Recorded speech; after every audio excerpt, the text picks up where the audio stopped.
Case finding closed papers that relate to a decision taken by the Home Secretary to deprive your daughter Shamima Begum of her British citizenship. Shamima was stripped of her British citizenship in 2019, but now the 26-year-old wants to return to the UK, despite the Supreme Court refusal last year. Our only task is to assess whether the deprivation decision was unlawful. We have concluded it was not, and the appeal is dismissed. If you belong to a specific group of people, the United Kingdom government possesses the power to declare that your citizenship is, and always has been, a temporary privilege. Reform's Nigel Farage said he was beginning to become thoughtful on backing a return for Begum to Britain. And I'm now thoughtful. I'm thoughtful. I don't classify her as an all-out ISIS killer. So she's sort of she is a lesser part of the equation. I think what Gawker has done is started a debate, not one that I wanted to have, and not one the British government wanted to have, but now we're going to have to. But when we put these comments to Begum, she responded with no comment, whilst also trying to avoid our cameras. US President Donald Trump's administration has made noises this year signaling foreign-born ISIS members held in Syrian camps should be repatriated. Similarly, former ISIS men, women and children in northeastern Syria is far from clear. Kurdish-led camp authorities told us if HTS get the keys to the camps, they could set the ISIS detainees free, potentially sparking a new tidal wave of Islamic extremism which could wash over the shores of Britain and the West. You might not be granted citizenship in the UK, and if you already hold it, it could be taken away in a moment, leaving you stranded and stateless. We are going to discuss how a single misstep, a lie from your past, or even a trip back to your country of origin could lead to the instant revocation of your British citizenship. Many have already found themselves in this situation. And if you are one of them or are currently engaged in these activities, you might no longer be considered a British citizen, no matter where you are in the world. Stay with Traveller, because what you're about to hear could be the most crucial information you ever receive about your life in the UK. And if you haven't already, please subscribe to Traveller for important updates on UK immigration and citizenship. Let's begin with a case that has shaken the very core of what British citizenship means. Shamima Begum. You know the name. A Muslim woman born and raised in East London who, as a 15-year-old schoolgirl, travelled to Syria to join the Islamic State group.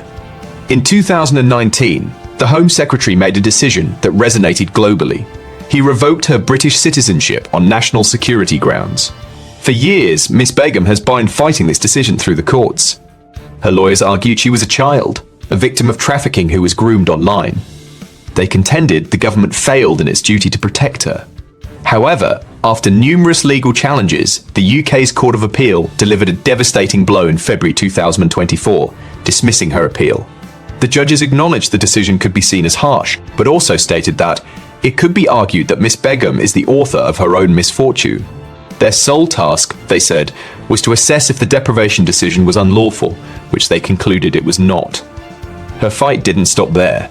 In August 2024, her hopes were dashed again when the UK Supreme Court refused to even hear her appeal, stating it did not raise an arguable point of law. This means she must remain in a detention camp in Syria, effectively stateless, with her lawyers now planning to take the case to the European Court of Human Rights. So, why is this relevant to you? Because the principles used to banish Shamima Begum are not unique to her case. They are part of a broad and expanding set of powers the government is using with increasing frequency. This is where you must pay close attention. Most people living in the United Kingdom travel for holidays, often to their home country. Some believe their British passport is an unbreakable bond. Others return home and engage in activities they wouldn't dare to in the UK, believing what happens there stays there. This is a catastrophic miscalculation. The authority to strip you of your citizenship is embedded in UK law, specifically Section 40 of the British Nationality Act of 1981. This power has been significantly broadened over the years.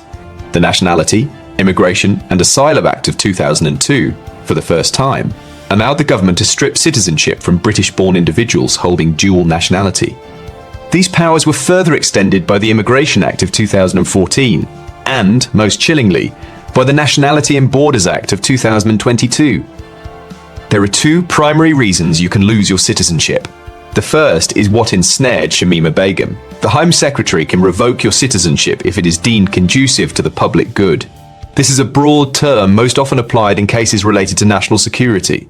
This includes terrorism, espionage, serious organised crime, war crimes, and hostile state activity. However, there's a crucial caveat. The law generally prevents the government from using this power if it would make a person stateless. So, how did they revoke the citizenship of Ms. Begum, who was born in the UK? The government successfully argued that because her parents were of Bangladeshi origin, she was eligible for Bangladeshi citizenship when her UK citizenship was revoked. It didn't matter that Bangladesh stated there was no question of her being allowed into the country. The theoretical possibility was deemed sufficient. This establishes a concerning reality for millions of British citizens with foreign heritage, and the law has become even more severe. The Nationality and Borders Act of 2022 grants the Home Office the power to revoke your citizenship without notifying you. They can do this if it's not reasonably practicable to give you notice, or if it's in the interest of national security or diplomatic relations. Imagine discovering your passport is invalid only when you try to re-enter the country you call home. This isn't just a theoretical threat. Since 2010, there have been at least 222 deprivation orders on public good grounds. But it's not just about national security. There is a second, far more common reason people are losing their citizenship, obtaining it through deceit. This is where thousands are unknowingly at risk. This includes providing false information, using forged documents, or concealing material facts like a criminal record or your true marital status at any stage of your immigration journey. Unlike the public good rule, the law is much stricter here. The government is permitted to revoke citizenship on grounds of fraud even if it renders a naturalized citizen completely stateless. Consider the real-world case of a man identified as Ahmed. He came to the UK, secured indefinite leave to remain, and eventually citizenship. His entire claim was built on a lie. He falsely claimed to be divorced and used a relationship with an EEA national to secure his status. Years later, the deception was uncovered when he tried to sponsor his wife and children from Pakistan. In 2019, his citizenship was revoked for concealing the true nature of his relationship. This is not an isolated incident. Since 2010, there have been at least 858 citizenship deprivation orders for fraud. Many of these cases involve individuals who lied about their nationality when claiming asylum decades ago, such as Albanians who pretended to be from Kosovo in the late 1990s. Let me be absolutely clear. If at any point in your journey to becoming a British citizen you lied, concealed, or deceived, you are sitting on a ticking time bomb. It doesn't matter if it was 5, 10, or 20 years ago. The Home Office can and will act. Your citizenship is conditional. It is conditional on your good conduct and on the truthfulness of the information you provided.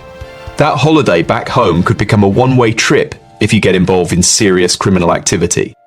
That little white lie on an old application form could unravel your entire life here. While there is a right to appeal, the battle is uphill and emotionally devastating. The courts have shown great reluctance to interfere with the Home Secretary's decisions on national security. This is the new reality of British citizenship. The rules have changed, the powers have expanded, and the consequences are severe. This is not to frighten you without cause, but to educate and to warn you. For some, a British passport is a fragile contract that can be torn up at any moment. Thank you for watching Traveller.